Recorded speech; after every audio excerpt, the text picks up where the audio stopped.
Hi hello welcome to this online. അപ്പോൾ ഇന്ന് ഞാൻ ചെറിയൊരു മൂവി സജഷൻസ് എപ്പിസോഡുമായിട്ടാണ് വന്നിരിക്കുന്നത്. കുറച്ച് കാലങ്ങളായി ഞാനൊരു വീഡിയോ ചെയ്തിട്ട്. അപ്പോൾ ഞാൻ കഴിഞ്ഞ ദിവസം ചെറിയ ഷോർട്ട് ഫിലിം കണ്ടു. അപ്പോൾ ആ ഷോർട്ട് ഫിലിം പല ആൾക്കാർ ചർച്ച ചെയ്യുന്നുണ്ട്. അപ്പോൾ എൻ്റെ ചാനൽ കാണുന്ന എൻ്റെ കൊച്ചു സബ്സ്ക്രൈബേഴ്സിന് വേണ്ടിയിട്ടാണ് ഞാൻ ആ ഷോർട്ട് ഫിലിം നിങ്ങൾക്ക് സജസ്റ്റ് ചെയ്യാൻ വേണ്ടി വന്നിരിക്കുകയാണ്. അപ്പോൾ ഏതെന്നല്ലേ എല്ലാവർക്കും അറിയായിരിക്കും, എങ്കിലും ഞാൻ കൂടി പറയുകയാണ്. ഗ്രാന്തി അനന്തരാമൻ സംവിധാനം ചെയ്ത ഒരു കൊച്ചു ഷോർട്ട് ഫിലിമാണ്. 40 മിനിറ്റുള്ള ഷോർട്ട് ഫിലിമുള്ളൂ. അപ്പോൾ നമ്മുടെ കൊച്ചു കുട്ടികൾക്കൊക്കെ അറിയാം, ഒരു 10 വയസ്സിന് താഴെയുള്ള കുട്ടികൾക്കൊക്കെ ഗ്രാന്തി എന്ന പേരിൽ ഒരു ഗെയിമുണ്ട് അല്ലേ. പല ആൾക്കാർക്കും അറിയായിരിക്കും. ചിലപ്പോൾ ഞാനും കളിച്ചിട്ടൊക്കെ ഉണ്ട്, എൻ്റെ അനിയത്തിയുടെ മക്കളുടെ കൂടെയൊക്കെ ഞാനും കളിച്ചിട്ടൊക്കെ ഉണ്ട്. അതെന്താണ് ആ ഗെയിം? നമ്മൾ ഒരു വീട്ടിൽ ഒറ്റപ്പെടുകയാണ്. ഒറ്റപ്പെടുമ്പോൾ ഒരു മുത്തശ്ശി നമ്മൾ ഉപദ്രവിക്കേണ്ടി വരുന്നു. അപ്പോൾ നമ്മളെ മുത്തശ്ശിയിൽ നിന്ന് രക്ഷപ്പെടാൻ വേണ്ടി ശ്രമിക്കുകയാണ്.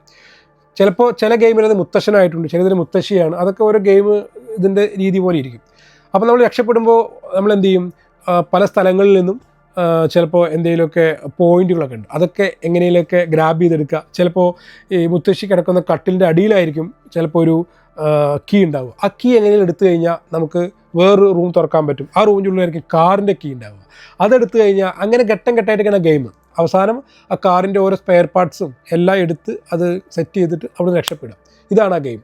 ചിലപ്പോൾ നമുക്ക് തലയ്ക്ക് അടി കിട്ടും നമ്മൾ ഈ ചെയ്യുന്നത് മുത്തശ്ശി കണ്ടു കഴിഞ്ഞു. അപ്പോൾ ഈ ഗെയിം കളിക്കുന്ന സമയത്ത് നമുക്ക് പേടിയാണ് ശരിക്കും. ഈ കുട്ടികളൊക്കെ ഒരു ടെൻഷൻ അടിച്ചാൽ കളിക്കുക. ഇപ്പോൾ അയ്യോ ഗ്രാന്തി വരുന്നതെന്ന് പറയും. ഗ്രാന്തി ഇങ്ങനെ വരുന്നത് കാണും, അടി കിട്ടുന്നത് കാണും. അപ്പോൾ ആ ഗെയിം കണ്ടവർക്ക് അതിനെക്കുറിച്ച് അറിയാൻ പറ്റും. ഇതേപോലെയുള്ള ഒരു ഈ ഒരു തീമിനെ കുറച്ച് 40 മിനിറ്റ് വിസ്താരത്തിലുള്ള ഒരു സിനിമയാക്കിയിരിക്കുകയാണ് അനന്തരാമൻ എന്ന് പറയുന്നത്.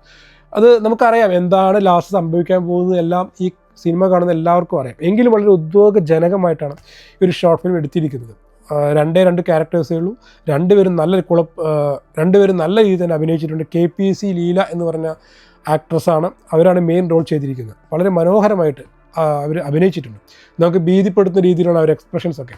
റോണി എന്നിവരുള്ളൊരു മെയിൽ നഴ്സ് ഒരു വീട്ടിൽ ഒറ്റയ്ക്ക് കഴിയുന്ന ഒരു മുത്തശ്ശിയെ നോക്കാൻ വേണ്ടി വരുന്നതും തുടർന്നുണ്ടാകുന്ന സംഭവ വികാസങ്ങളൊക്കെയാണ് ഈ സിനിമ ഈ ഒരു ഷോർട്ട് ഫിലിം പറയുന്നത്. ഈ ഒരു ഷോർട്ട് ഫിലിമിൻ്റെ ഭൂരിഭാഗവും രാത്രിയൊക്കെയാണ്. വളരെ ചുരുങ്ങിയ ചെലവിൽ തന്നെ എന്ന് പറയാൻ പറ്റും. കാരണം എന്താണ്, ഒരു വീടും അതിൻ്റെ ഏരിയകൾ മാത്രമേ ഈ ഒരു ഷോർട്ട് ഫിലിമിൽ ഉൾപ്പെടുത്തിയിട്ടുള്ളൂ. പിന്നെ പേടിക്കുകയോ ഒക്കെ ചോദിച്ചു കഴിഞ്ഞാൽ പടം ഇത് കാണുന്ന ആൾക്കാരുടെ മെൻറ്റാലിറ്റിക്ക് അനുസരിച്ചുണ്ടാവും. എന്തായാലും ഒന്ന് കണ്ടു നോക്കൂ. ഗ്രാന്തി എന്ന് പറഞ്ഞാൽ നിങ്ങൾക്ക് സമയമുണ്ടെങ്കിൽ ഒന്ന് കാണാൻ പറ്റാവുന്ന ഒരു നല്ലൊരു ഷോർട്ട് ഫിലിം അനുഭവം തന്നെയാണ് ഗ്രാന്തി എന്ന് പറയുന്നത്. വലിയ രീതിയിൽ പേടിക്കാനൊന്നുമില്ല, എന്നാൽ പിന്നെ നമുക്കത് മൈൻഡ് ഒന്ന് ഡിസ്റ്റർബ് ആവും, അത് ഉറപ്പാണ്. അപ്പോൾ മറ്റൊരു മൂവി സെഷൻസ് എപ്പിസോഡോട്ട് വരാം. ഇത് കണ്ടവർ താഴെ നിങ്ങളുടെ വിലപ്പെട്ട കമൻറ്റ്സ് രേഖപ്പെടുത്തണം കേട്ടോ. കാണാത്തവരുണ്ടെങ്കിൽ കണ്ടിട്ട് നിങ്ങളുടെ അഭിപ്രായം താഴെ രേഖപ്പെടുത്തുക. വേറൊരു എപ്പിസോഡ് പോയിട്ട് വരാം. അതൊരു bye, see you, thank U.